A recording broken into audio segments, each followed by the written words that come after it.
You are listening to Leaders and Legends, a podcast featuring some of Indiana's most fascinating men and women whose impact has shaped our state, our communities, and us. Join us as we discuss their imprint on our history.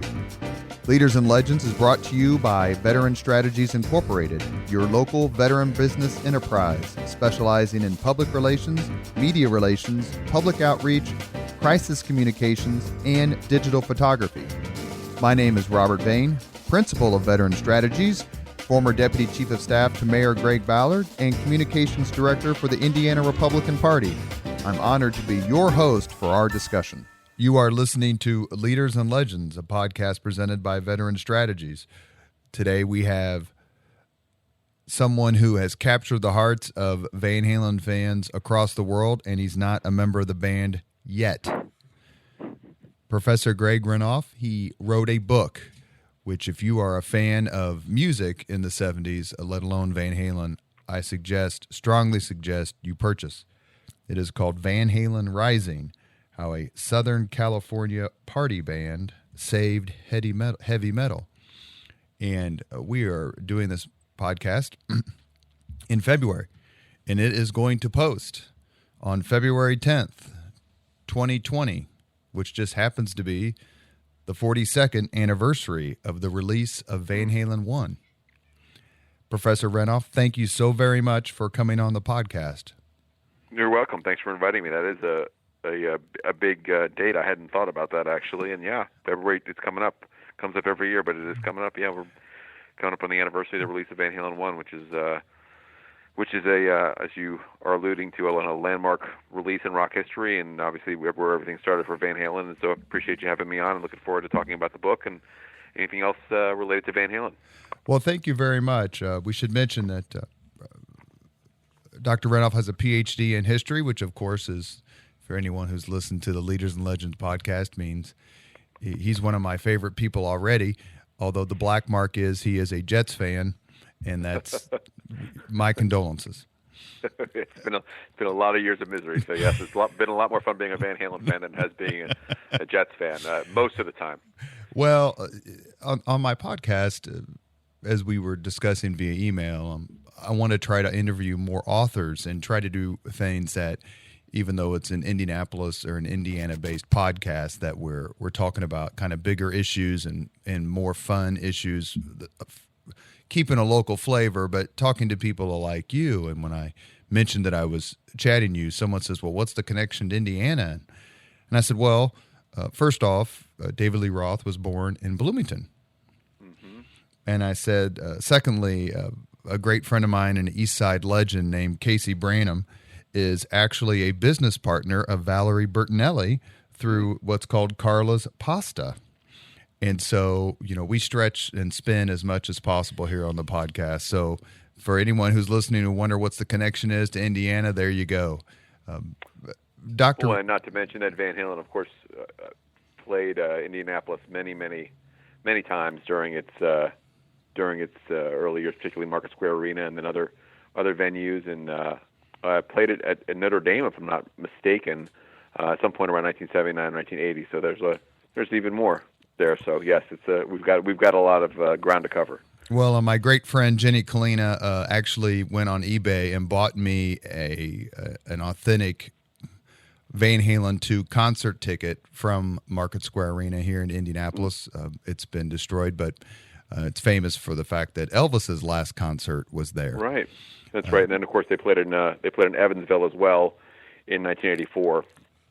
So yeah, there's a lot of Van Halen to talk about when it comes to Indiana. Well, and I'm lucky enough that she's very good friends with one of Eddie Van Halen's close friends, and she got it autographed and a piece of paper autographed for me from him, and so we're practically that's really cool. We're practically BFF. Yeah, there you go. So you wrote this book called Van Halen Rising, and my rock history knowledge is I'd give it a B or B minus depending on the band. But is it fair to say that Van Halen's career before they hit it big is the stuff of legends in rock music, especially California rock scene? Well, yeah, I mean, I think what I would say to that is that one of my big motivations when I started to research what became this book was that I realized that the band had this long prehistory that was quite quite wild. And there are certain bands who don't spend a long time without a record deal gigging, or didn't spend a lot of time, and there were other bands who were out there for quite a while. I mean, the East Coast example, many people who listen to this may have seen the Twisted Sister documentary, which was on Netflix and Amazon a couple of years ago. I think it's still on, and it's really quite excellent. But Twisted Sister was a band that was on from Long Island, and actually had a similar type of history, where they played clubs and bars and discos and theaters eventually without a record deal for a long time.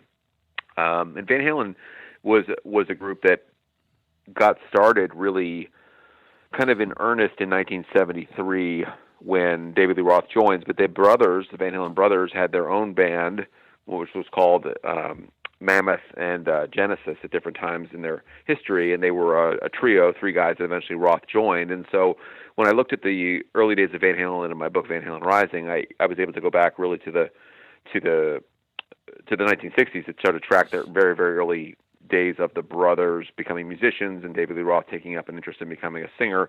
But by 1970, the Van Halen brothers, who are teenagers, really 15, 16 years old, are playing youth dances. They're playing backyard mixers, and eventually the band gets bigger and bigger, and they end up playing much bigger backyards with lots more people, and eventually nightclubs and so on. So yeah, I think it was one of, when I really started to research it and really got into the process enough where I could kind of lay out the band's history and see their path from total anonymity in Pasadena up through their record deal.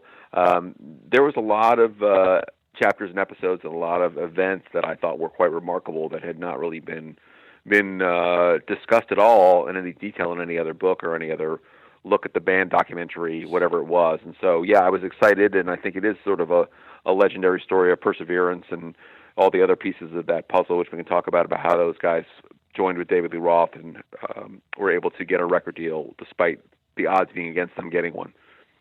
In California, it's fair to say in the early mid, late 70s, I guess covers the whole decade, was is it fair to call it the epicenter of American rock with the Eagles? Yeah, I and mean, Fleetwood it certainly Mac? was. Yeah, and it certainly was kind of the epicenter. I mean, I guess you could make a case for New York, but really it was the place in the country for the music industry for sure. And so you have this huge city in Los Angeles with literally hundreds of nightclubs to play across the city.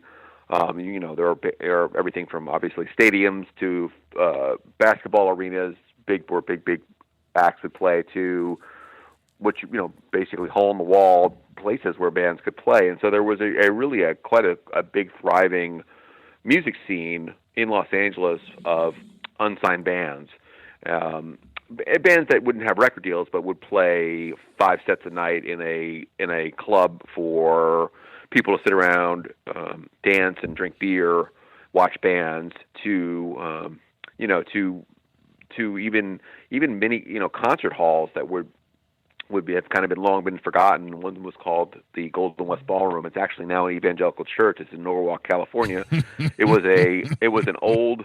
actually an old big band dance hall, big wooden floor, had a stage that had kind of fallen on hard times, obviously, by the 1960s and 70s, and somebody had the bright idea to go, we can get rock bands in there. And local promoters signed on mostly bands like Van Halen that had followings from teenagers in Los Angeles but didn't have record deals, and eventually was able to kind of bring in more signed acts. But this is a place that wouldn't have been on the radar of anyone outside of Los Angeles. And so I would say in terms of an epicenter, it really was a place where you had a whole network of people who were, quote unquote, trying to make it in the industry, and you could have a career as a musician and make money even if you didn't have a record deal. And that was true in a lot of cities, but I think that for me the real remarkable piece of that, of course, is that you had Capitol Records, Warner Brothers Records, Elektra Records, all these big, huge labels, all based out of Los Angeles,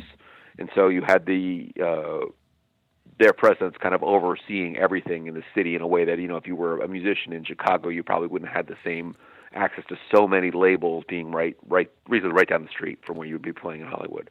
What were some of the other acts that came out of California that time period? A lot of them, I think, wasn't Randy Rhoads active there, and maybe Rat, Motley Crue? Sure, yeah. I'm trying to think. So those bands, the wave of bands that really came out of Los Angeles in the late to early '80s were the ones who were really actually all inspired by Van Halen, which is a whole nother, I think, really interesting piece of the story there, which is that so a band like Quiet Riot was around when Van Halen didn't have a record deal, and then right around the time they get signed, that was with a guitarist, Randy Rhoads, who went on to great success with Ozzy Osbourne before being tragically killed in a plane crash. But there were a lot of other bands like that. Anyone who was a fan of MTV hard rock would remember bands like Dokken, bands like Rat, as you mentioned. These groups would have been groups that would have just been starting or getting together as Van Halen already had a record deal. So 79, 78, 80, these groups would have been in one formulation or another, kind of putting together their groups, and oftentimes struggled to get a record deal because the interesting thing was that in 1979, 1980, really, it wasn't a great local scene for hard rock in Los Angeles. New wave and quote unquote punk music would have been much more popular in Los Angeles. And that really even started before as I mentioned, Van Halen Rising, even before Van Halen got their deal, or around the time they got their deal in 1977, punk and new wave had arrived in Los Angeles from the UK, and the Whiskey, which had recently reopened, was hosting groups like Blondie, Devo, the Ramones, other acts like Tom Petty as well, who would have been more mainstream rock. But there really was this sort of the center line of the music that came through Los Angeles and played clubs like the Starwood Club and the Whiskey, which would have been places that really catered mostly to professional acts. That bands that acts that had record deals would have been punk and new wave groups, and so a group like Van Halen, as I really tried to emphasize in the book, was definitely out of step with that because they're sort of guitar-driven hard rock with the powerful lead singer and the guitar hero. More than not, in the eyes of most people in the industry, would have been seen as something that had been peaked much earlier. Peaked in 1974, 73. Deep Purple, Black Sabbath, these types of groups had kind of peaked, and it was now kind of time for these other more, unique new groups with this new sound. Was definitely seen to be like the Jam, and these other groups out of the UK seemed like to be the Sex Pistols wave of the future for the music scene, much more than a band like Van Halen, which seemed to have their foot in the past more than in the future. And when Roth and Michael Anthony joined the Van Halen brothers, how much did that change the band? Despite, and we can talk about this in a little bit, but the friction that seems to existed from day one between Roth and his guitar player. I've read many times where Eddie Van Halen gave Roth credit for his eclectic taste in music. When I went to go see him, not the last time here in Indianapolis, but the time before. So for a different kind of Truth tour, not the live album tour. Their opening act was Kool and the Gang. Everybody loved them. Everybody in the audience was having fun and, dancing as best we can do. And Roth really did like all sorts of music, and he brought that to the band. Is that a fair comment? Yeah, I definitely think that. Yes, I totally agree, and I think the thing that's most interesting is that the Van Halen brothers really were enamored by guitar-driven hard rock. They started with really early on. Before that, they started with surf music and the Monkees, and sort of when they were really, really young. But by the time they got to the late '60s and they'd sort of become real students of their instruments, they were much more interested in bands like Cream, Mountain, Grand Funk, Black Sabbath, eventually Deep Purple. Those were the groups, the kind of the classic, what at the time would have been called heavy metal groups. We call them hard rock, but heavy metal groups were what the brothers liked playing, and they really were masters of that style of music. When Roth joined Van Halen in 1973, he had come out of a really different musical tradition. He grew up listening to, everything from sort of vaudeville, from what I understand, to old black R&B records. He loved James Brown. He loved funk music from his experience of going to high school in a heavily integrated high school, which is called John Muir High School. It's still there in Pasadena. It was that was a school that was more heavily black and minority, and Roth got bussed in there during the time of forced busing. And so as this Jewish kid from the other side of the tracks, he got sent to the school where he had a much richer ethnic mix in terms of his fellow students than the Van Halen brothers. And so, Roth was going to be walking around talking to people who were probably more likely to be watching Soul Train than listening to the local hard rock radio station in L.A. So, when Roth joined Van Halen, he brought that much more eclectic musical taste to the band and tried to get those guys to do things like James Brown, Cold Sweat, which actually, from what I understand, they did. They would start to do these different types of songs, in part because what Roth pushed them to do was to start playing in nightclubs. So the brothers had been making a pretty good living before Roth joined, playing parties, backyard parties. They didn't really play nightclubs. And so what that would entail was, for people who don't quite follow, what that would entail would be that someone would say to the Van Halen brothers, hey, we want to hire your band.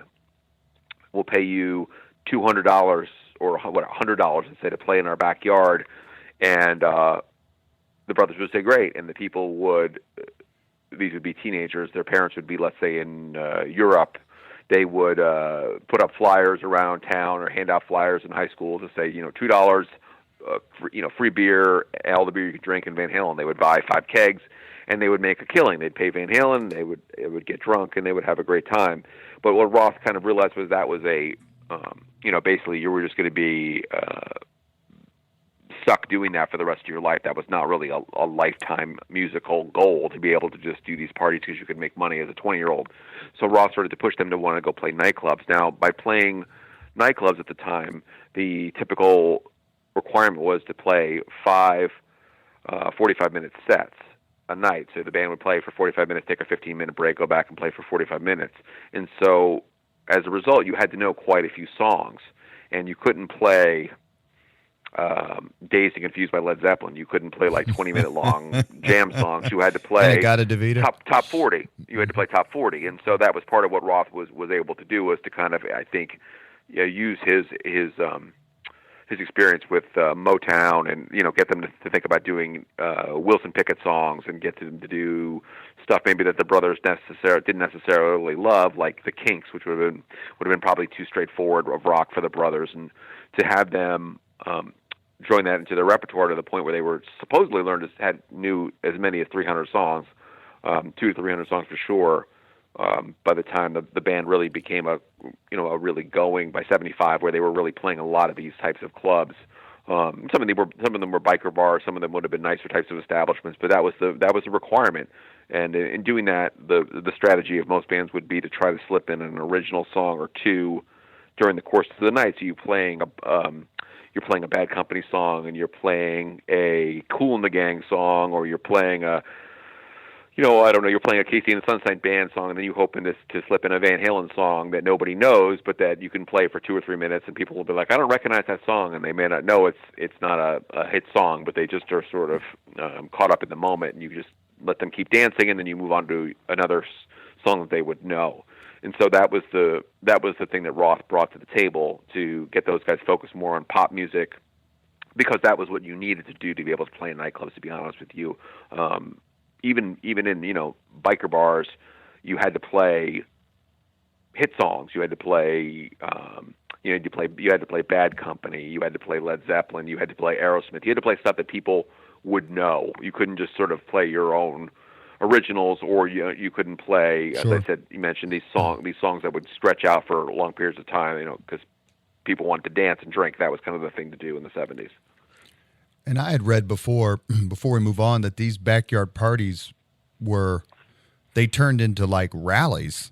Like they had 1,000 people there, or hundreds of people showing up, and they eventually got shut down by the police or whatever. But they weren't just like a backyard barbecue with 50 to 75, 100 people. They became these monstrous, almost cultish, legendary events that people still talked about after they made it big. You can still find people and that's interesting you bring that up, because you can still find Pasadena locals on Facebook who will talk about these parties. They were legendary. There were some, of course, that were smaller. And even after Van Halen had gotten kind of a bigger following in '74 or something like that, sometimes a party would never really get going. It wouldn't be publicized right, and there wouldn't be that many people would show up, or the police would come early and break it up. But there were some that, for different circumstances, the backyards were extremely big. The people throwing the parties, as one of the families had told me, or the brothers and sisters had told me about the party they threw, is that they just went bananas with the flyers. The more flyers that was really how it worked, was that the more flyers you printed, potentially the more people you would come, and they went to like multiple. So instead of just giving out flyers in Pasadena, they went to other towns and gave out flyers in parking lots of other high schools, and they ended up with 1,000 people in the backyard. And the truth of the matter was, these were probably parties that in our day and age could never happen. I mean, it would never happen. It was a time of, where teen drinking was sort of winked at in some sort of ways. There was much more of I think a tolerance by a lot of law enforcement for this type of stuff, where they would just sort of break these parties up and not necessarily arrest people. But what happened in Pasadena was that as Van Halen developed more of a name in and around Pasadena and the San Gabriel Valley, again, they don't have a record deal, the parties got bigger and bigger, because people sort of go, oh, Van Halen parties are great. Van Halen parties are fun. And the band was good, and the sense was that the parties were going to be good. And so eventually the police really started to crack down on these. And actually what happened in 1974 was that there was a party in a suburban part of Pasadena, like a development basically, that the Temple City Sheriff's Department, I talk about this in the book, showed up in riot gear with the shields and the helmets and the batons out, and actually tear gassed the kids, clear them out of the backyard. Can you tear gas kids who are so high that they don't know the difference? No, they don't know. I tell you, from what I understand, the police came in with quite a bit of force. Today, it would be just a complete outrage. But the kids threw bottles at the police cars, from what I learned, and that was it. It was a riot, and then it was a quote unquote riot, and the riot police, they came in, and really the thing was the police had grown, the law enforcement had just grown tired of these parties. They gotten bigger and bigger, and more resources had to be directed towards them. And I think it was just the whoever was in charge that night was just trying to quote send a message to say, these aren't okay anymore. We're not going to allow this to happen anymore. And after that was sort of the peak of the, at least for Van Halen, the era. At that point, they were sort of transitioning to be more of a nightclub act anyway. They would start to play clubs, as we talked about earlier. But yeah, there were some incredible sized gatherings that, at least 3, 4, 5 of them, where there were in the neighborhood of 1,000 people at them. And yes, they were parties that people still talk about today. You can find people on Facebook who, if you go into groups that are connected to Pasadena on Facebook, and bring them up, and there will be people who will talk about them. It's just, they were remarkable events, probably, in part driven by the aftermath of Woodstock and these types of festivals, where it was sort of seen as the thing to do, and that was the way you could enjoy live music, and it sort of took on a life of its own. Let's pause for a second so that everyone who grew up in the 70s can reminisce in their own way and smile. You are listening to Leaders and Legends, a podcast presented by Veteran Strategies, a local veteran public relations enterprise, and sponsored by Girl Scouts of Central Indiana, Garmon Construction, the Crown Plaza Hotel, Grand Hall and Conference Center at Historic Union Station, the McGinley's Golden Ace Inn, and McAllister Machinery, your friendly neighborhood Caterpillar dealer. Our guest is Greg Renoff, Ph.D., who wrote a book called Van Halen Rising, How a Southern California Backyard Party Band Saved Heavy Metal. And look for it. It's on all the usual spots online. Goodreads is a good place to take a look at what he's written, because Professor Renoff has some quotes that's on that website that I think will entice you to buy the book. If you're a fan of Van Halen, if you're a fan of music, of Americana in the 70s, then please pick up this book. One of the things that seems to be a common thread of assertions is that when it came to the clubs and it came to their early years, and maybe throughout their history, David Lee Roth was the show, but Eddie Van Halen stole the show. Is that a fair way to put it? Yeah, I mean, I think what's really interesting is that they were, in some ways, so different in the way they approached the stage. Eddie Van Halen, still to this day, even after having played in front of millions of people, is still I would even call him a bit reclusive in terms of a person. He's not a person who's going to want to go out and go to the Grammys. He's not a person who's going to want to show up for interviews on TV. He's not a person who enjoys sort of the celebrity side of being a rock star, or even I think would probably enjoy being called a rock star. I think he'd probably prefer to be called a musician. And so you had this a virtuoso guitar player who was, to anyone who really watched him play, they could really see, even before his style sort of took on full bloom, by the time the band got a record deal, that was a remarkable talent. And then you had someone like David Lee Roth, who was clearly born or had developed a personality in terms of his upbringing that made him absolutely adore being on the spotlight. And so they were on and off stage, in terms of their approach to the media, interacting with fans, all these different things, very, very different. And yet when they got on stage, they were both able to kind of marry their talents. Roth was hired by the Van Halen brothers in 1973, in part because Eddie Van Halen had been the lead singer of the group. That's right. Of the group the Van Halens had for more than a couple of years, and was not a particularly good singer. He could sort of get his way through the songs, but the other reality was he was not a magnetic frontman. He was not somebody who was going to be able to get up there and draw eyes to the stage by his ability to grab the attention of the audience. He didn't have great stage presence, and so they got Roth in part because he could draw that attention. And even if they thought, the brothers, even at the time, thought he wasn't the greatest singer in the world, they thought they needed someone like Roth to be able to make the band work better.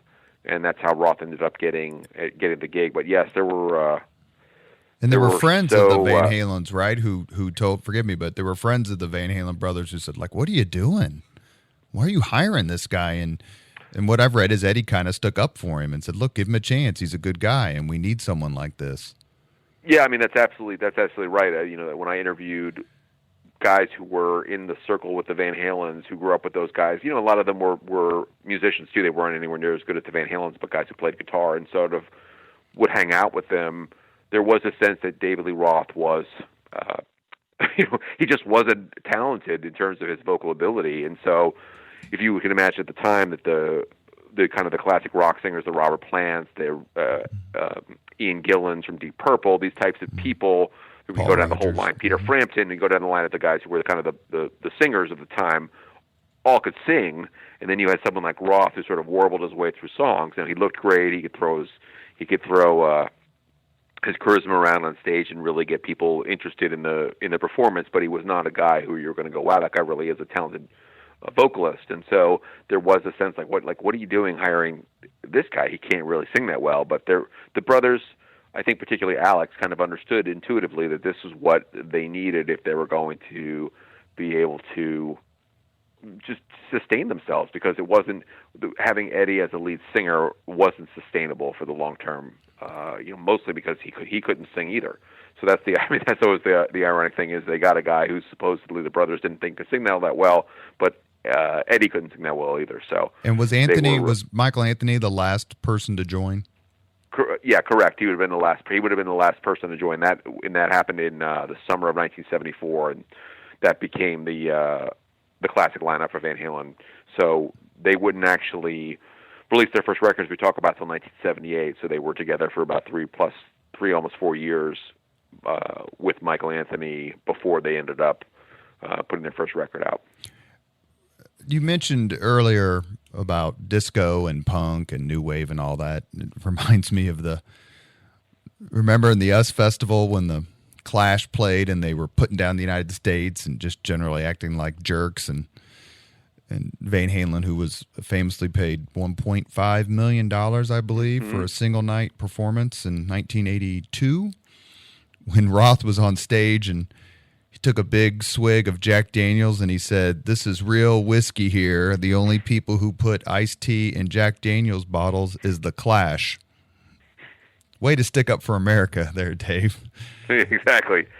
But all these musical movements are happening. Is it fair to say, or is it overstating it, that for Van Halen to be discovered and actually get a record deal after years of trying and not necessarily succeeding, and I want to ask you specifically about the Gene Simmons demo. Sure. But is it fair to say that Van Halen being discovered and signed was a bit of a fluke? Just luck? Well, I mean, they happened to come in? Yeah. Go ahead. I think it was. Sorry, I didn't mean to talk over you. Yeah, I think it was a bit fluky. I'll say this, so we can kind of circle into the Gene Simmons conversation here, because I think that all fits together. By the time Van Halen arrived on the Sunset Strip, by the summer of '76, they had started playing a place called the Starwood, which is always on Santa Monica Boulevard. It's no longer there. There's a little shopping center there. It was a competitor of the Whiskey A Go-Go, and it was a place where big bands from around the country would come and play, but they also had a couple nights a week where they would let unsigned bands like Van Halen, local bands, play. And Van Halen played there for quite a while, a few months, until eventually Gene Simmons from Kiss was sniffing around. This would have been in the fall of 1976, looking for a band to sign.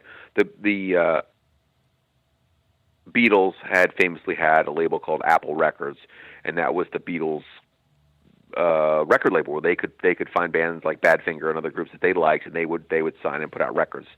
So Kiss had the idea, at least Simmons had the idea to do the same thing, and he wanted to try to find local bands in Los Angeles to do this with on his label, to sign and to record. He found Van Halen at the Starwood Club in the fall, October 1976, and he took them to New York. This would be at the time when Kiss was at the absolute peak of their fame. They would be playing stadiums all over the country. There would have been, I don't think, 2 or 3 bands that would have been bigger than Kiss in the United States at the time. And my brother was a member of the Kiss Army. Yeah, right. I mean, they were, they were absolutely huge. And the long story short there was that Kiss's manager, Bill Aucoin, who would have been the guy who would have had to approve the deal for this record label that Kiss was hoping to put together, didn't like David Lee Roth as a singer, wasn't crazy about the Van Halen band, and passed on them. And so after that ends up happening, the band comes back from New York City, where they had gone to audition for Kiss's manager, and they kind of come back with their tail between their legs. There was sort of a sense in the Los Angeles scene that Van Halen had their chance. I mean, you can imagine when the word starts to get whispered around that, Gene Simmons can't get you a record deal. That's probably, not a good sign if you're a band. I mean, it'd be like if Jack White wanted to get me a record deal. He thinks I'm a really talented singer-songwriter, and then it turns out that, Jack White can't get you a record deal, or Elton John can't get you. I mean, you pick whoever you want, right? Elton John can't get you a record deal. And did Van Halen did they come close to quitting at any point where they just like, look, it's just not going to happen for us, and we're going to go on to something else, whatever that would have been? From what I interviewed the guy one of their David Lee Roth's friends who picked them up at the airport, and they were pretty. I mean, the brothers particularly were pretty despondent, as you can imagine. I mean, it's like, congratulations, you've got the tickets to Disneyland, and you get there, and suddenly you realize it's not going to happen. You're not going to be able to ride the roller coaster, and in fact, it's not what you expected at all. And that's kind of what happened to those guys. They had this, I'm sure, thinking that it's going to happen because Gene said it's going to happen, and then it didn't happen. Yeah.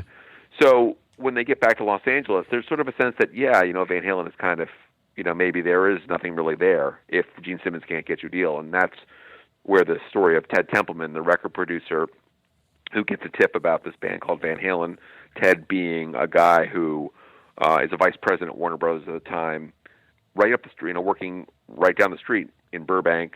He's Hollywood all the time, recording at Sunset Sound, but has never heard of Van Halen. He gets this tip, and he agrees to go to the Starwood nightclub to see Van Halen play, and ends up signing them. And so it was him and the president of Warner Brothers, Mo Austin. They went there on a night. It was a thunderstorm, right? And there was hardly anyone there. And correct. It was right. There was a very, very few people there. It was a Monday and a Tuesday night, and it was I would say it was definitely as confident those guys may have been that they were eventually going to get a record deal.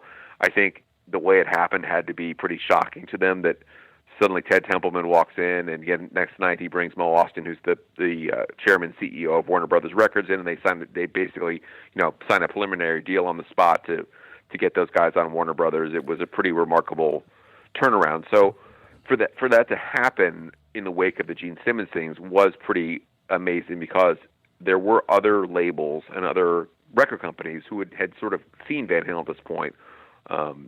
Bob Ezrin being one, the producer Bob Ezrin of Pink Floyd fame had gotten a tip of Van Halen, and he was sort of not interested. And you can go down the line, there's a number of examples in the book of other labels who sort of just said, you know what, this isn't for us. I mean, we want to sign the next Sex Pistols. We want to sign the next group like that. We want to sign the next Jam, the next Blondie, or the Ramones. These are the groups that seem to be the wave of the future. And so a band like Van Halen didn't seem that exciting to them, and especially after things didn't work out with Gene, that was, I think, a big black mark against Van Halen, because there had to be something wrong. And what was wrong in the eyes of Kiss's manager, to be frank, was that the manager didn't like Roth as a vocalist. That's right. That was one problem. It wasn't probably the only problem with the audition that those guys had, but that was at least one problem. And so here we go there. Let's talk just a little quick, because I want to make sure we talk about your new book that's going to come out about Ted Templeman. But for those who are listening who have never heard the name or don't have a frame of reference per se, Ted Templeman was certainly in the top echelon of record producers at the time. He had worked with Carly Simon, the Doobie Brothers, Montrose, Van Morrison. So when Ted Templeman says this band's really good and we need to sign them, that's just as powerful within the industry, would you say, than if Gene Simmons says this band's really good, we should sign them? I'd say yes and no. I mean, I think the thing was that the fact that Ted in 1977 had a track record with the Doobie Brothers, with Little Feat, with all these other groups he had success with, that allowed him to get the deal done pretty quickly at Warner Brothers, because you could say, okay, Ted has proven he knows how to find new. If he discovered the Doobie Brothers, he had that point the track record to say he knows how to cultivate talent, how to get groups together and get their records sounding good and get those bands on the charts. On the other hand, you have to consider it in the context of what that band was expected to sell. There was a band that you mentioned called Montrose, which had come out in 1974. It was a record that had Ronnie Montrose on guitar and Sammy Hagar on lead vocals, and there was a classic hard rock quartet, great sounding songs, really, really good record, and it didn't sell a lick, really. It didn't go gold until something like a decade later after it was released. And what I mean, it never really charted that high. It never had its hit single. So it was one of those records, as someone said to me, like pretty much anyone who was a rock fan in the 70s owned, but it never really became a hit. Mm-hmm. And so when Van Halen was signed, Ted will tell you that there were a lot of people inside of Warner Brothers were like, well, this is nice, maybe they'll sell a couple 100,000 records, or maybe we can, maybe do a little better than Montrose. But there was never any sort of sense that it was almost like, this is a group Ted likes, he's earned the right to take a shot with these guys, but the odds of this band becoming big are about zilch. This is, we need more. We need the next Linda Ronstadt. We need to sign. We need the next, we need the next disco queen to sign. These are the types of things that people at the time would have been thinking that this is where we want to go with our resources. But Ted liked the group. And so the fact that Ted liked them allowed them to get a record deal and allowed the record, when it came out, to, I think, have credibility. But I think if you talk to Ted, he would tell you that there weren't a tremendous number of people inside the halls of Warner Brothers who were going, "Oh yeah, this is a slam dunk. We're gonna sell 1 million records, and we're gonna sell 2 million records." The whole, to put a fine point on it, the whole punchline, which is by December, Van Halen has sold 2 million copies of their first record, was pretty mind-boggling to people inside of Warner Brothers, and it was actually a huge credit to Ted's abilities, but also, of course, the talent of Van Halen. But just to sort of have Ted be able to pick those guys out, a band that seems to be swimming against the tides of what's popular, and for Ted to be able to get that in a place where the band can have 4 singles come out, tour the world, tour Black Sabbath to Japan, England, Europe, all over the United States, and end up with a double platinum record. It was a pretty big accomplishment for Ted and for Van Halen. I ran across this quote from a guy named Mike Kelly, who you may have probably encountered that name in your research. He was a guy who was described as a frequenter of the Sunset Strip era. So I'll read this quote, and you tell me whether you agree with it or disagree. "I can tell you that the buzz they generated, which eventually landed them their record deal, was attributable solely and completely to the virtuoso guitar talents of Eddie Van Halen. He inspired awe and excitement in everyone who saw him. Superstar was written all over Eddie." I think that there's a lot of truth to that statement, and I'll tell you why. I think that for a lot of people who saw the band Van Halen, they thought the real talent was the guitar player. And that doesn't mean that Roth wasn't a good frontman, but getting back to what we talked about in terms of the vocal ability. And this was a time period where, as I've already mentioned, there were so many classic male singers.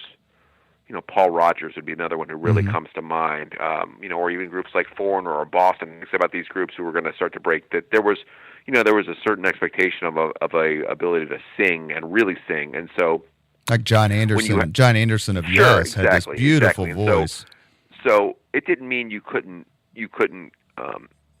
have a successful group with maybe a singer who wasn't the greatest vocalist in the world. I mean, Ozzy Osbourne maybe would be maybe one example of that live. He wasn't particularly great singer, but the people who would have seen Van Halen would have certainly seen how talented the kid guitar player was, and the songs were good as well.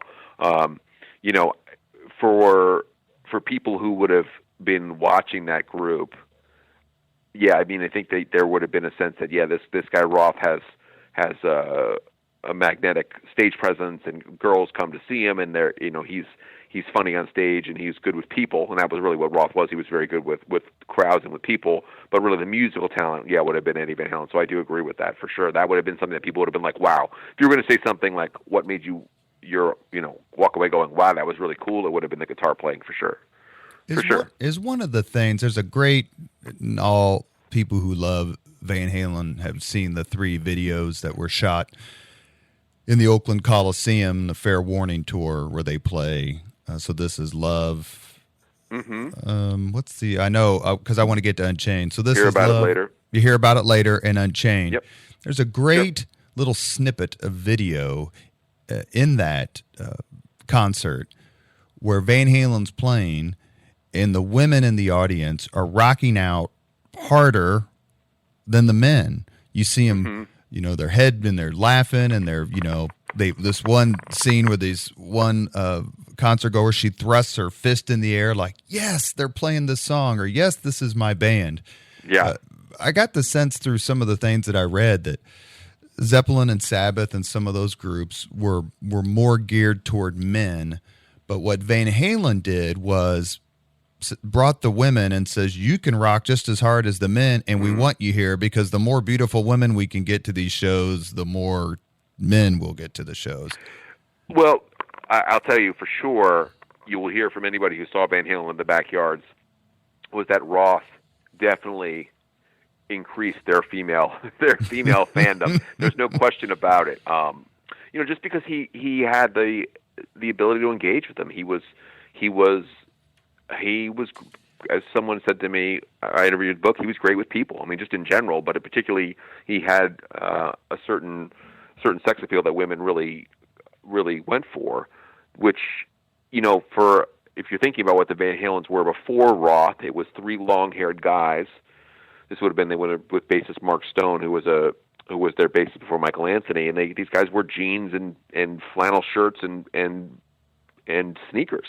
There was no show. People say, what was the show like? It was just a musicianship. And so while there were plenty of, if you talk to some women who grew up in that era, who would have been, graduate high school in 71, 72, 73, they'll tell you they loved going to see them. But when Roth came, it was a different sort of, the demographics started to shift more heavily towards women. And because so that was definitely. Sabbath is, I do like Black Sabbath. They're a little bit before my time. I graduated in 86, but I have older brothers and a sister who, listen to that sort of music on endless 8-track loop. But, they were kind of gloomy and, dark. And, we've all seen the movie Spinal Tap. And here comes Van Halen, who's like, smile. Even Jimmy Page later on in the 80s had an interview and he's asked about Van Halen. He says, I can't play like that and I can't smile like that. Right. And so they did seem like they brought, and I want to ask this as part of your title of your book, is they seem like they brought the smile back, the happy, the party back to rock and roll in the late 70s. Yeah, I think this goes back to the conversations we can have about Ted Templeman, is that Ted Templeman talked to me quite a bit about when I read the Van Halen Rising book and this new book that's going to come out, which is going to be his authorized biography, which will be out in a couple months. Talked about how what he had in mind with Montrose was he wanted a heavy metal band. He wanted to produce a heavy metal band with a bit of sense of humor. And what he meant by that was that if you think about the groups in the 70s, there was a lot of, Alice Cooper, Deep Purple, Black Sabbath. They were sort of, they would write about topics that were more, a little bit more bleak, nuclear war, how school sucks, the Alice Cooper and all these other things that were not really light in terms of their view of life. And he thought that he did think that with Montrose, that the stuff that Sammy Hagar was singing about had kind of an upbeat attitude, and even though that didn't really work, and what Ted was trying to say was he wanted more of a pop. I don't think he would have called it that at the time. I know he wouldn't have, but he more like a pop metal, but with more of a lighthearted look at subject matter, more fun. Sort of like carefree approach to life rather than going, oh, we're all going to die from a nuclear bomb. So why not just be depressed? So when Van Halen came along and came into Ted's radar, he had the same type of thing. He thought, you have this guy David Lee Roth who has this great sense of humor, this ebullient personality, and these guys all are nice guys, and are not they're not your classic quote unquote heavy metal musicians in that sort of way. They had a great sense of humor, and they really knew how to have fun. So that's for sure. And you said about the smiles. That was the thing, right? These other bands who toured with Van Halen, there wasn't a lot of smiling when Black Sabbath performed, but the Van Halen band was, as you said, a different take on life, much more very California. California, right. Black Sabbath, I recall, most of them were from Birmingham, England, and which is kind of a working class, coal mining sort of town. And sure, the Van Halens and Michael Anthony and David Lee Roth basically are, lived with the same where the Brady Bunch lived, right? Right. It's always sunny and everyone's happy. When you talk about I want to ask you about the record. Van Halen 1, true or false, the greatest debut album of all time? It's hard. I'll tell you, I would probably say, I'm going to say false because there are so many other ones that I would have to like go through them more scientifically with you. I mean, it's up there. It's up there in the top 10 for sure. We could go through Led Zeppelin, Zeppelin, and we go through Guns N' Roses and Boston. I mean, it gets to be a difficult thing to say that, but are you in experienced, terms of Jimi the Hendrix? 70s, in terms of hard rock, it is an absolute landmark. It's almost hard to explain when you put it on how it doesn't sound of the time, which is really, I mean, even the Led Zeppelin debut record really sounds of the time. I think it still sounds, it sounds like 1970. The Guns N' Roses record, maybe less so. It doesn't sound as 80s as some of the other, it's kind of hard to place it, and it's more like the Van Halen record. I think the Boston record definitely sounds like the 70s, but when I put the Van Halen record on, I don't think it sounds like 1977. And so there's sort of a timeless character to it, and it's an absolute classic from front to back. And that's in some ways the ultimate cliche to say that, but really it's so strong, every single song from beginning to end. It is something that really will be, I'm sure, listened to one degree or another 100 years from now. It's one of those records that's going to transcend the century for sure.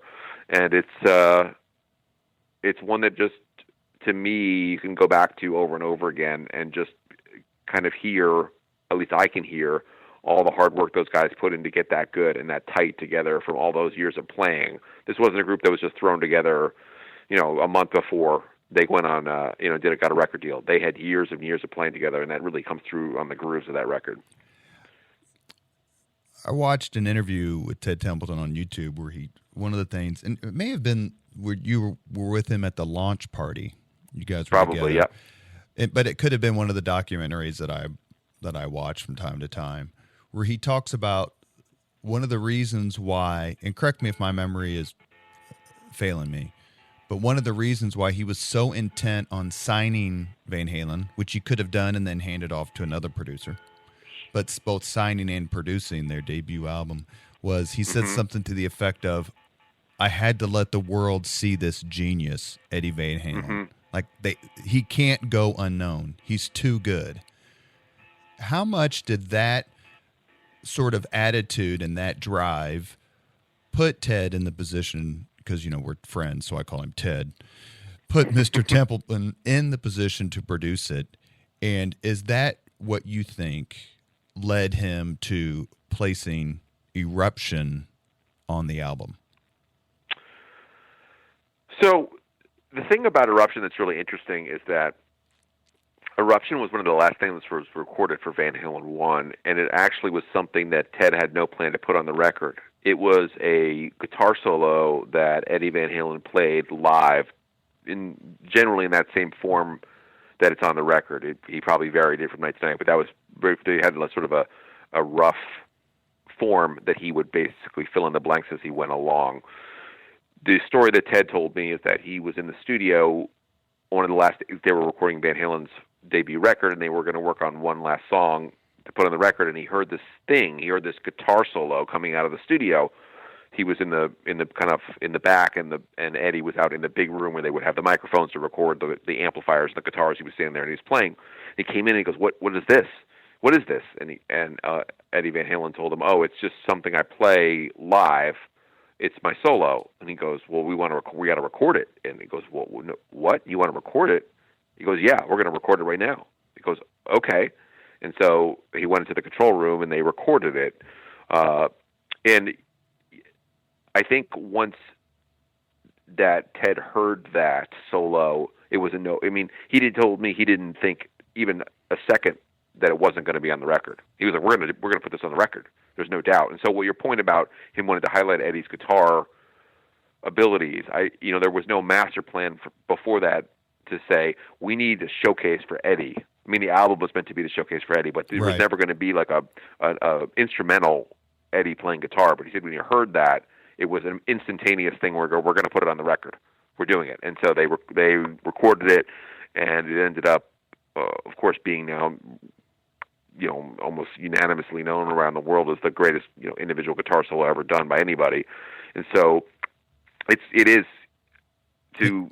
And you hear other guitarists talk about it, whether it's or Neil Schon or Steve Lukather, or the list goes on and on of people who are like, I didn't even know what he was doing. Like, let alone was it absolutely amazing to listen to, but you weren't even sure it was a guitar. That's how revolutionary it was. Well, and that the thing that Ted talked about, which was so amazing to Ted, was that Eddie seemed surprised that he'd want to put it on the record. He was kind of like what? Like what do you want to do? And he was like, well, of course we're going to put it on the record. And he's like, he couldn't quite Ted wrap his head around the fact that Eddie didn't see the merit in putting it in. But that gets back to, I think, Eddie's personality, where Eddie was a guy who was certainly not one who sought out the spotlight and never thought like, well, of course we need to have a solo that's all about me on the record. That was not his personality. And so when Ted wanted to do it, Eddie was game, but he certainly wasn't going to say, hey, when are we putting my solo on the record? There's a great story when they toured with Journey. Their first tour was Journey and Montrose and Van Halen. And Neil Schon couldn't figure out what was happening, and he would get there early and watch Van Halen's set, which you have to understand, Journey's a big group. I think they just put out maybe the Infinity album or something like that, maybe the one they were touring for, and Schon was a terrific guitarist. I think he'd played for Santana, and Van Halen was generally treated like dirt on that tour, no sound checks. They get a 30-minute set, and here's Neil Schon, the guitarist for the headlining act, showing up early, and at one point he tells Ronnie Montrose, I'm glad you have to follow that and I don't. Yeah, and I think that's part of the thing that ended up, Neil Schon and Eddie ended up becoming friends, and that wasn't always the usual reaction. Neil liked Eddie and sort of saw the talent and wanted to kind of congratulate Eddie for it and be supportive of it, where a lot of other guys were not so nice to Eddie. I think Ronnie Montrose was probably okay to Ed, in part because Ted and Ronnie had worked together for years. I'm sure there was that bridge too between Ed and Eddie Van Halen and Ronnie Montrose. But yeah, a lot of these bigger groups, Aerosmith, Deep Purple, the guitar players all snubbed Eddie because he was seen as such a threat. They just thought he was, this basically, they were intimidated by him. So, to me that was really interesting to think about that. But yeah, you're right. Okay, true. We'll do a true and false again, please. You really got me. The greatest cover version of any song of all time? I don't know if it's the greatest cover version of any song of all time. I mean, I'll tell you one thing. It definitely, blows away the Kinks version as far as I'm concerned. And that might be anathema to some people, but there's one of the things that's really a good testament to how good a cover song is when it's better than the original. When you think, that song's better than the original. And to me, there's not even a competition. To be able to record a version of a Kinks song, the Kinks being such an amazing group, that's so much better. That's a testament right there. Well, and Ray Davies would introduce the song in concert as, "This is our Van Halen song." There you go. That gives you an idea. Well, I'm sure they didn't mind the. I'm not sure exactly who had the writing credit for on the Ray Davies, if anyone else did, but I'm sure he didn't mind the publishing money that came from 10+ million copies of the record, not to mention all the radio plays as well. Ray Davies, for those of you who don't know, was the lead singer of the Kinks, and the Kinks are probably, in my view, the most underrated band of all time. Brilliant sound and songs. Van Halen came out, and they went on these tours, but is it an accurate statement to say they weren't necessarily an overnight success story? They didn't just explode onto the scene like maybe a la Whitney Houston or something like that. In other words, it took a while for the album itself to gain some momentum. Yeah, I mean, they definitely had a slow burn. I think the one thing that you see when you look at the way their tour went, it was that they initially started out playing these pretty small theaters with Journey and Ronnie Montrose. They were playing 1,200, 2,000 people theaters at the most.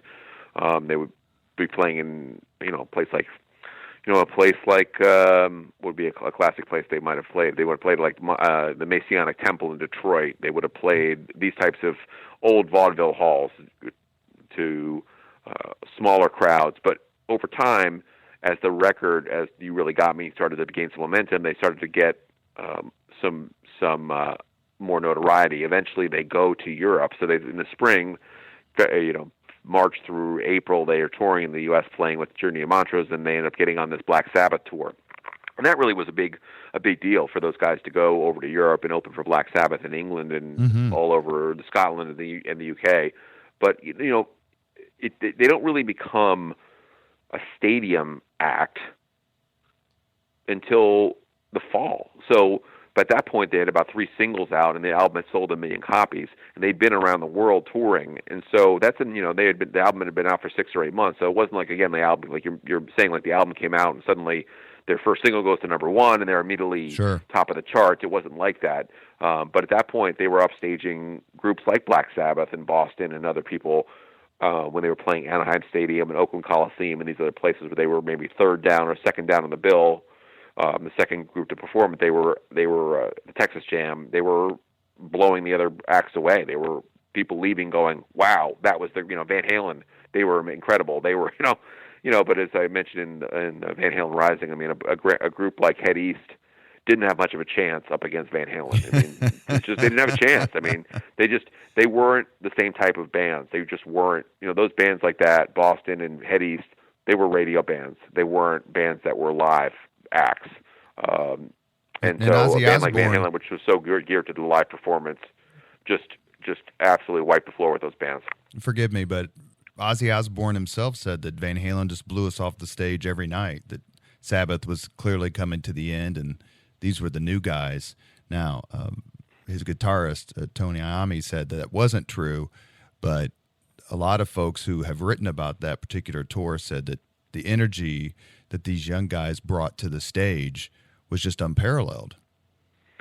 Yeah, I think if you talk to most people who saw that tour, who are around, there are people, you see them on Facebook and Twitter, they'll talk to you about it. I mean, most people will either say like Sabbath held their own against Van Halen, or they'll say at best, that'd be the best case scenario that Sabbath held their own. There's very few people I very rarely encounter people who be like, Sabbath destroyed Van Halen, or there was no competition. It was an even, people walked away feeling pretty even about it, or it was like, wow, this group just absolutely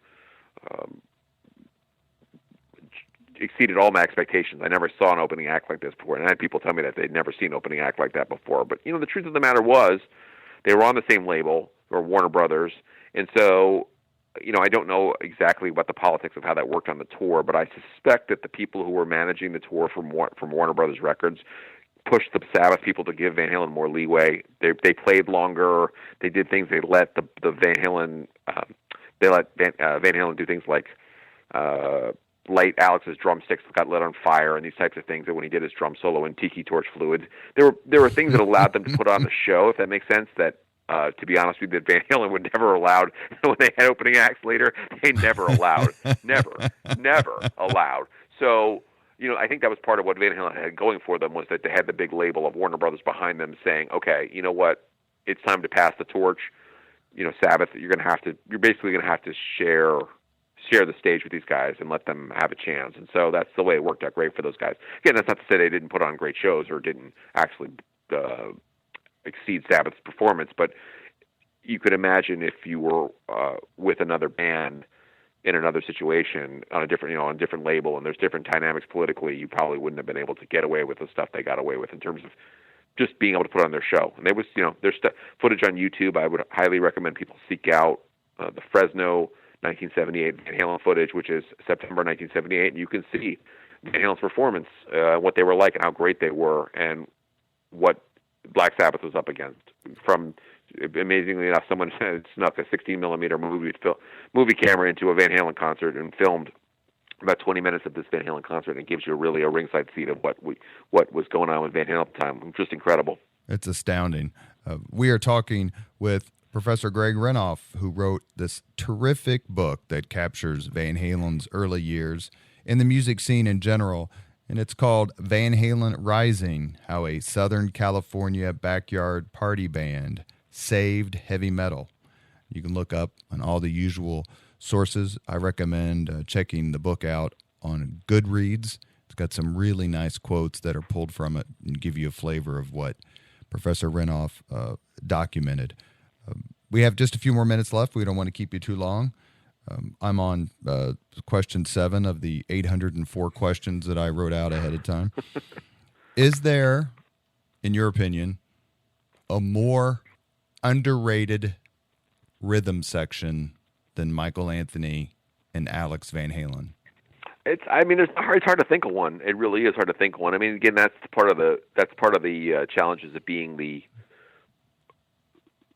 in a group with David Lee Roth and Eddie Van Halen. I mean, there's just nothing else I can say. I mean, that's one of the things is that, there are, of course, drummers I can think of, like Don Bonham, for example, who you're in a band with Robert Plant and with Jimmy Page, but yet people still recognize your drumming talents because you're so exemplary. But yeah, Alex and Michael Anthony were great, and they are great, and they absolutely, I think, ceded a lot of the spotlight to their brother, Alex to his brother, and Eddie to, Mike to Dave and Eddie, and I think that's part of what was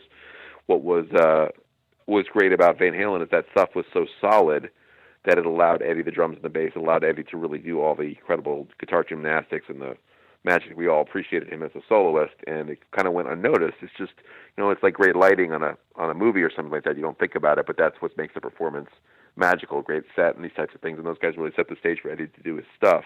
And the other thing too is that that is definitely true is that Eddie and Alex had been playing together for so long. I think that was the thing that when they played live, if they ever wanted to stretch out a song or something like that out, they had just an intuitive connection from playing since they were little kids together. Not all bands have that, where they have a drummer that's new or something like that, where there's not going to be the same sort of almost ESP relationship. And that was definitely something that Eddie and Alex had.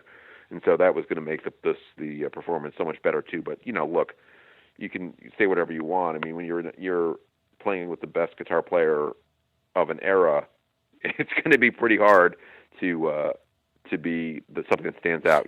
And Alex seems like he's handled the superstardom of his younger little brother pretty darn well, all things considered. I mean, he doesn't come off as bitter in the very few interviews that he's done, and he goes on and on about how, as is well known to anyone who's a Van Halen fan, that Eddie started playing drums, Alex started playing guitar. When Eddie was out with the paper route to pay for the drums, Alex would play them. Alex could play Wipeout, Eddie couldn't, so they switched instruments. Right. And Alex seems to have handled the whole, I'm really, really, really good at what I do, and my peers respect me. But my little brother completely changed an entire instrument and how it sounded and how it's constructed and how it's played. And I think that's a testament to him.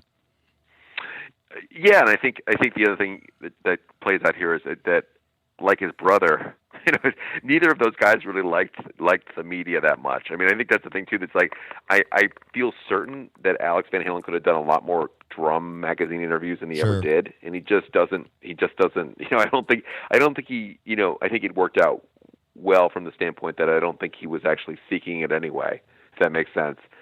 He was perfectly happy to, I think, cede the spotlight to his brother in terms of as the musical virtuoso of the group. But I also think he could have done more if he wanted to, if that makes sense. I mean, it was like, I'm sure he was turning down interviews not infrequently because if you see how many drum magazine interviews he's done over the years, it hasn't been that many. I mean, it's just it's not. One every 2 or 3 years he does one. Where when you're in a group as big as Van Halen, obviously there are plenty of magazines that would have wanted to interview you more frequently. And everything I have ever read about Michael Anthony starts out with, he's the nicest guy in music. Like, everyone praises him from just being a guy who, is certainly very talented, probably fair to say underrated as a player, but certainly much praised as a singer. He has this gorgeous voice, which, quite frankly, people miss these days. It's pretty clear, even though I'm a huge Wolfgang Van Halen fan when it comes to chops. I mean, watching him play on some of their songs live, it's pretty ridiculous. But the internal dynamic of 4 people like that, was it early on that there started to be kind of fractures, or did it just something that developed over time?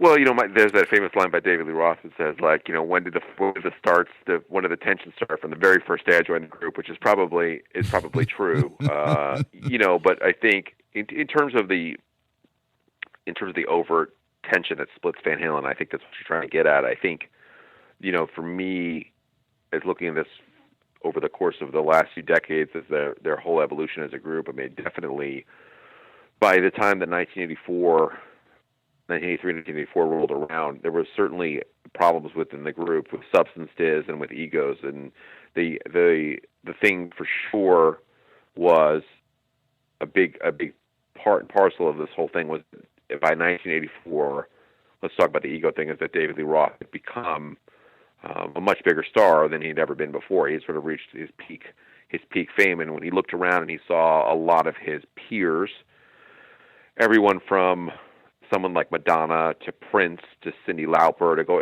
down the line, these people who are all becoming interested in doing movies to one degree or another. We're talking about that, reading scripts. I mean, Tina Turner was doing movies. All these people were doing movies. That became a no-brainer for Dave to want to do that, and that was something that he tried to drag the brothers along into as a band venture, and that was just a non-starter for them for the most part. They were not interested in doing that. And the other reality was, I mean, I think Eddie Van Halen has been honest about that. I mean, certainly his substance abuse was certainly getting worse at the time. I think he ended up going to rehab around 1986 or 87 for the first time.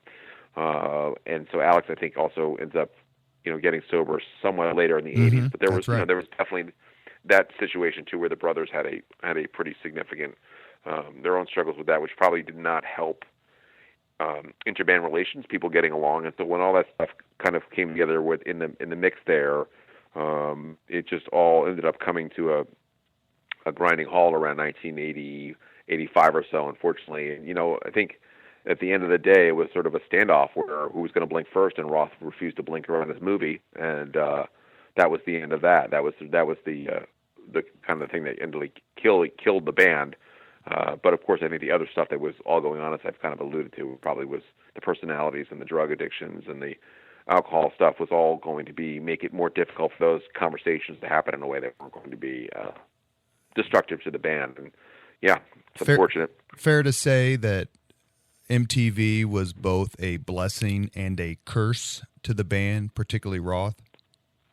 Well, yeah, I mean, I think the thing is that even before, well, I shouldn't say before, but even before Jump, I mean, the Pretty Woman video became an important landmark for those guys in some sort of ways, because I think you had a guy who was working with the band, Pete Angelus, who had a film school experience and enjoyed and had the ability to help those guys make videos. The Pretty Woman video was sort of just the starting point of that sort of interest in trying to taking the visual side of Van Halen. And once they had the album 1984 blow up so big and they could make these videos, it certainly changed Roth's way of looking at himself as a entertainer, for sure. And it was, of course, the golden age of music video. But as I said, I mean, the thing that people have sort of forgotten is if you look at Rolling Stone magazine in 1985 and you read through, I mean, everyone was trying to make a movie. Everyone, John Cougar Mellencamp was trying to make a movie. You go down the line of all these different people. Pete Townsend made a movie. Everyone was making a movie. And so what Roth wanted to do was not so unusual, or sort of, Roth is crazy for wanting to make a movie. It was just something that the brothers had no interest in. I think in part because they probably saw it as Roth. It was a vehicle for Roth. I mean, let's face it. Eddie Van Halen's not Rick Springfield. He's not going to he's not going to make a movie. I mean, it's just not his thing, and so he's not going to want to star in a movie. And so clearly, the only person who would want to be the star in the movie would be Roth. And so that's the other thing that was going on there too, is that they didn't want to make this movie with Roth. They didn't want to do a movie project, and Roth just refused to step off that position. He just, he wouldn't. I don't. Who knows what would have happened? I mean, I could kind of imagine an alternate universe if Roth had said, "Okay, I'm not going to make my movie." Then maybe they could have made an album, gone on tour. I'm guessing that probably could have happened. I don't know for sure, but it seems like that's plausible at least. But it was, the solo record with the solo videos, and then on top of the movie, which all seemed to be, I'm sure from the perspective of the brothers, Roth is using us as a platform to extend his own fame. Where on the flip side of that, I'm pretty confident that Roth saw this as, I am giving you guys a break right now where we can regroup. I can spend the first few months of January doing my thing, and we can regroup and go on the road later in 1985, hopefully have a record out where it's just sort of it's giving you guys breathing room, and it's keeping the band's name out there. In other words, right, those guys didn't have to go out on the road in January like they had done all those other years because Dave was out doing his thing. But, it's all water under the bridge, and the truth of the matter is unfortunately the relationships were pretty corroded at that point, and it was going to be, no matter what happened, even if Dave came off his movie, it's kind of hard to imagine that it would have lasted much longer, maybe one more record, even if it could have done that. But they were, unfortunately, it just had really come to the end. And there was a famous kind of, which I've read about, policy where the members of Van Halen didn't want the other members of Van Halen doing things outside the band. Which Eddie cited in multiple interviews when Quincy Jones called him to play the guitar solo on the song Beat It for the Thriller album. He said in multiple interviews, well, I did it because I didn't think anyone would ever know that I played on this Black Kids record. Like, who's going to know? Yeah, right. Yeah, I mean, and that's the thing. I mean, like, that's the whole... there's all sorts of things I could say about that. I mean, it's interesting because the first thing that Ed did was on the Nicolette Larson record that Ted Templeman produced, where he was not credited. So the original pressings and probably all the pressings now of whether you buy it on CD today or buy an album from 1978, if you pull out the Nicolette Larson record, it says "Can't Get Away From You," guitar solo by ? Because Ed didn't want to be credited because the band members didn't want him being credited. But along the line, there was the Starfleet project where that came out. Now, supposedly about the Starfleet project was that Ed didn't think that was going to come out, and then Brian May approached him and said, I want to put this out. And Brian May was a friend of Ed, so Ed didn't want to say, well, I'm not going to let you put it out. He was just like, okay, fine. And it came out. But yes, there were a number of instances where that policy seems to be applied differently depending on how things went with the band. But nonetheless, I mean, I think that's probably, my gut feeling is probably that's part of the double standard that irked Roth, where he thought, I'm not singing other people's records. I haven't done anything like that. And now I want to do my solo EP, a 4-song of covers, which, there's no original material. I'm not writing any lyrics that would have gone for a Van Halen record. I'm not doing anything that would take away from Van Halen. And there was a lot of, I'm sure from Roth's perspective, a lot of feeling of, like, why can't you guys just let me do this thing that I want to do? I didn't complain about Michael Jackson. I didn't, whatever it is, whatever. Which kept 1984 from being the number one album in the country, by the way. Ironically, right. Eddie Trunk, who is very, very, very popular music commentator, has a show and it's on YouTube and really does a terrific job analyzing rock music and recent history, was asked about Led Zeppelin. Mm-hmm. And someone asked him, I think the question was something along the lines of, when are we going to get an American Led Zeppelin? And his answer was, we've already had it, and it's Van Halen. How close do you find yourself in agreement with that opinion? Well, it's the thing about Led Zeppelin is that other than the couple of reunions they did, whether it was Live Aid and they did the anniversary show, for Atlantic Records, whatever, and then they did the show with the one last reunion they did. They split up when the original band lost a member, and they split up. I know it's a different situation with Van Halen, but the thing is that Van Halen sort of they ran the gamut of all these different lineups and everything. I mean, I think for me, I look like groups at the Beatles and Led Zeppelin a little bit differently because there were the original core members. There was their peak period when they were together. They split, and then I don't know. It pains me as a Van Halen fan to say that, but I don't even mean something like an album that you can say, oh, well, I don't like X Van Halen record, or it was just it just wasn't. If you look at the original, if you want to think the original 6 years of Van Halen, to me, I would stack that up against Led Zeppelin. The 6 albums that they put out from 78 to 84.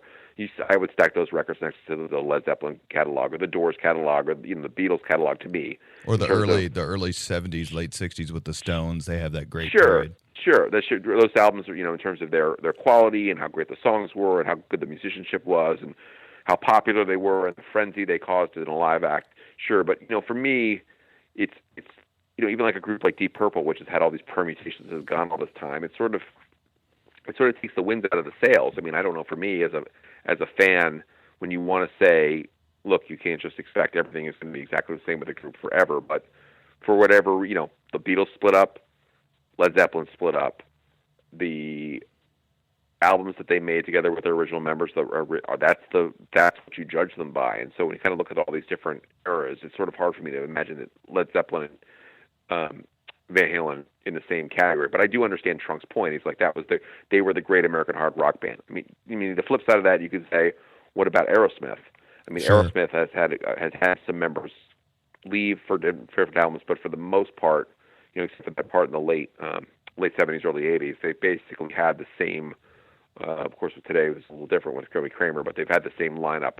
And you kind of can look at them. I mean, for me, it's a lot easier to make the case for someone like Aerosmith to kind of go. They had that career of the original core members, and they had this kind of grab that mantle. But the other thing, the truth of the matter is, there's been a lot of uneven Aerosmith records, and there really wasn't. I mean, you look at Zeppelin and the Doors for me, and the Beatles, and you can sort of point to a certain record or Rush. certain songs you might not like. Rush, right? Yeah, exactly.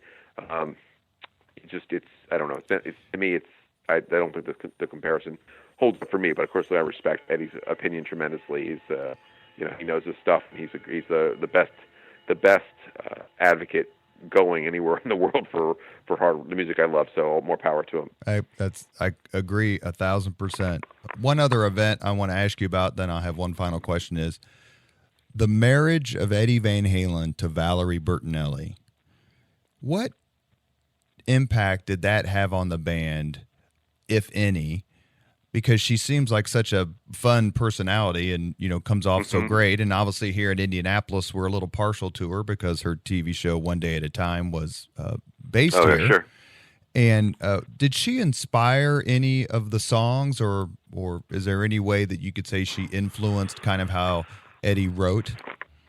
I don't know. I think. Well, let me start with the thing that I'd always heard people speculating is that Roth did Big Bad Bill of Sweet William Now as his sort of like jabbing the ribs to Eddie Van Halen for getting married. I don't know if that's true or not. That's what people have speculated, or that he was trying to lampoon it in some sort of lighthearted way. I'm not sure if Eddie got the joke or if it had anything to do with that. But if you listen to the lyrics and you think about what sort of the guy who goes from being a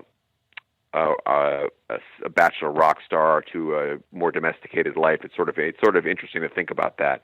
In terms of the music she inspired, I mean, I think in her book she's talked about this, and I've seen interviews actually with them together done in the 80s where she was definitely interested in trying to get him to stretch himself, particularly on keyboards. I don't think